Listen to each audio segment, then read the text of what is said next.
Good morning everyone. मैं रानी कुमारी आप सभी का स्वागत करती हूं। हम लोग पढ़ रहे हैं इंडियन पॉलिटी बुक। आप चाहे यूपीएससी, एसएससी, स्टेट पीसीएस किसी भी चीज़ की अगर तैयारी कर रहे हैं तो आपको इस बुक को पढ़ना बहुत ही ज़्यादा ज़रूरी है। ये न्यू बुक हम लोग स्टार्ट किए हैं, 6th एडिशन की है। इनमें 5th एडिशन की भी बुक आती है। तो अगर आपके पास 6th एडिशन की बुक है तो भी चलेगा और 5th एडिशन की बुक है तो भी चलेगा। ज़्यादा चेंजिंग नहीं है, बस थोड़ा सा चेंजिंग है। तो हम लोग कल इसका फर्स्ट पार्ट कर चुके थे, चैप्टर 1 स्टार्ट किए हैं। आज हम लोग देखते हैं इनका सेकेंड पार्ट। चलिए हम लोग स्टार्ट करते हैं। The features of this act were as follows. It designed governor general of Bengal design किया गया था। Governor general of Bengal, governor general of Bengal में एग्जीक्यूटिव क्रिएट किया गया था 4 मेंबर के। और first governor general was Lord Warren Hastings. First governor general Lord Warren Hastings थे। इट मेड इसको बनाया गया था governor of Bombay and Madras presidency subordinate to the governor general of Bengal के द्वारा। अनलाइक ईयरलियर द 3 प्रेसिडेंसीज थे और independent of one another, independent थे वन अनदर।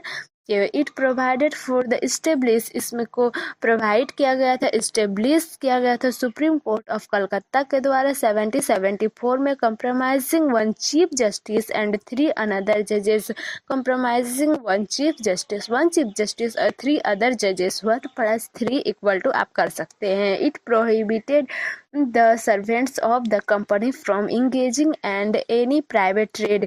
इसमें प्रोहिबिट किया गया, कंपनी को इंगेज किया गया प्राइवेट ट्रेड के द्वारा। Accepting presents and bribes from the natives, accepting presents bribes from the natives. It strength the control, बहुत बड़ा कंट्रोल था British government over the company by requiring the court of directors, requiring की court of directors के द्वारा governing body of the company to report on the revenue, revenue मतलब tax collect करने के लिए, सिविल एंड मिलिट्री अफेयर के लिए in India. Amending act of 1781 in a bid to ratify the defects of the regulating act of 1773.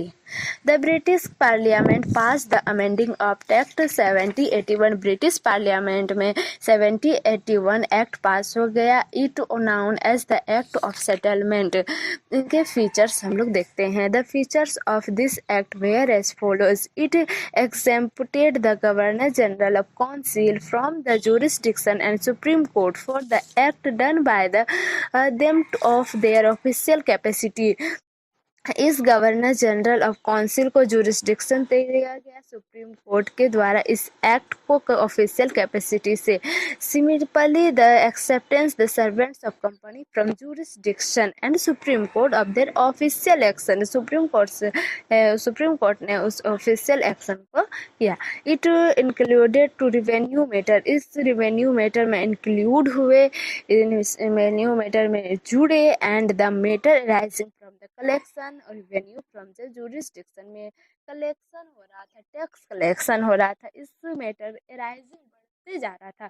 इस matter को उसने jurisdiction से, कोर्ट के जुरिस्डिक्शन से सुप्रीम कोर्ट पे गया और इसमें सुप्रीम कोर्ट इनके इससे फेवर में काम कर रहे थे, देख रहे थे कि ज़्यादा टैक्स, मतलब ज़्यादा टैक्स ना लिया जाए, ज़्यादा रिवेन्यू ना लिया जाए।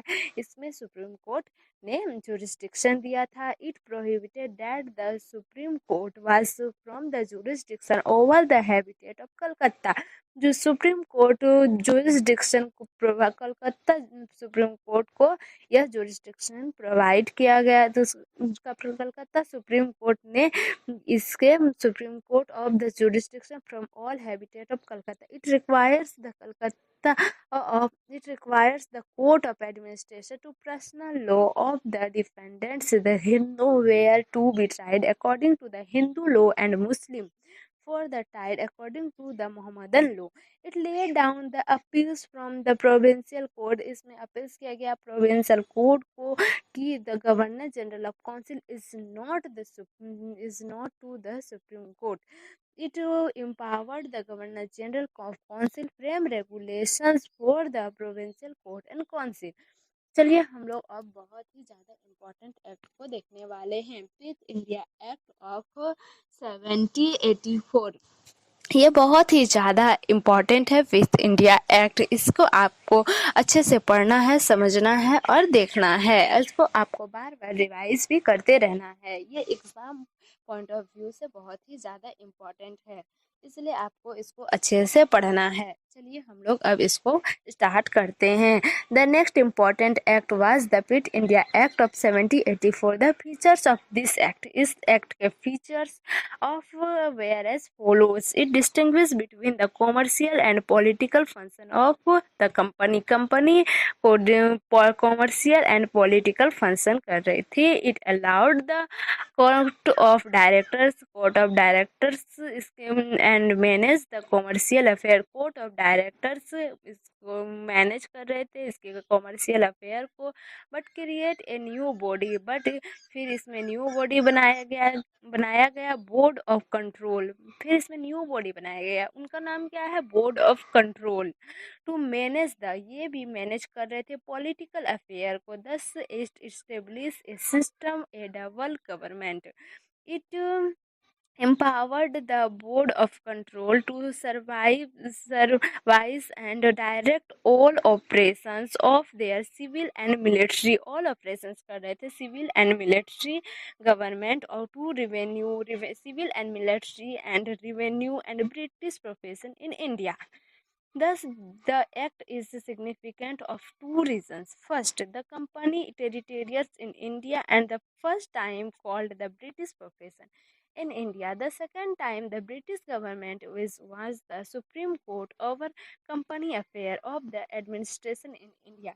इसमें है पिट इंडिया एक्ट में जो इसको मैनेज कर रहे थे, देख रहे थे कोर्ट ऑफ डायरेक्टर्स और पॉलिटिकल एंड कॉमर्शियल फंक्शन को, और फिर इसको फिर बाद में इसको कोर्ट ऑफ डायरेक्टर्स से फिर इसको बोर्ड ऑफ कंट्रोल को बनाया गया, क्रिएट किया गया और डबल गवर्नमेंट सिस्टम लाया गया।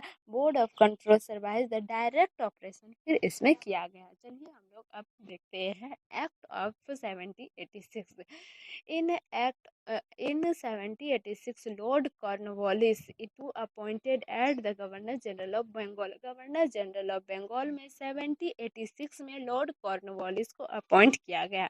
It place the two demands के एक्सेप्ट में इनको अपॉइंट किया गया है। पहला था the should be given power to override the direction of the council in the special cases. Direction बोल रहे हैं, decision of the council in special cases.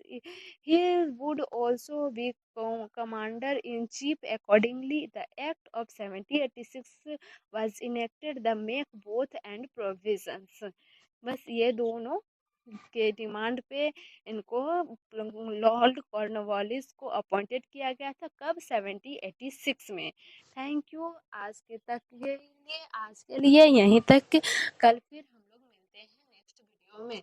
और आपको अगर बुक नहीं खरीदी है आपने, तो आप इस बुक को जल्दी से जल्दी खरीद लें। और थैंक यू सो मच।